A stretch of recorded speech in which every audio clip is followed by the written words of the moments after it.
ప్రేమతత్వం ఛానల్కి స్వాగతం. ముక్కు మొహం తెలియకుండా తీపిగా మాట్లాడినంత మాత్రాన అందరినీ నమ్ముతాం.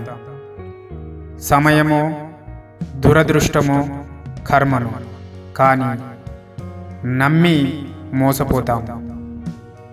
ప్రస్తుత రోజుల్లో తండ్రికి కొడుకు, అన్నకు తమ్ముడు, అక్కకు చెల్లెలు, స్నేహితులు ఇలా చెప్పుకుంటూ పోతే బంధాలు ఒకరికొకరు నమ్మడం లేదు.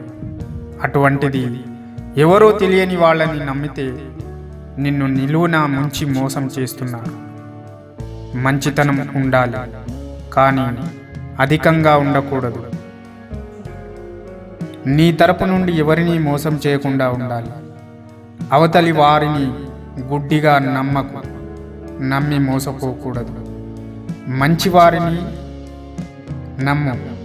రెండు మాటలు తీపిగా మాట్లాడినంత మాత్రాన నమ్మకూడదు.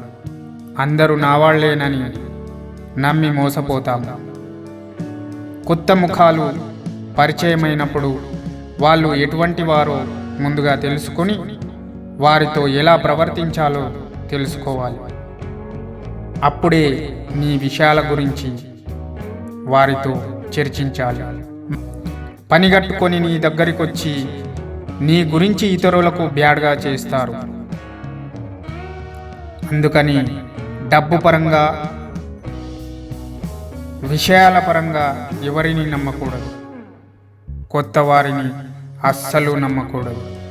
నమ్మించి గొంతు కోసే రకం మనుషులు దొరుకుతారు. 100కు 1% ఎవరో మంచివారు ఉంటారు. అటువంటి వారిని వదులుకోకూడదు. గుర్తుంచుకో మిత్రమా, ఇప్పటి వరకు మోసపోయింది చాలు.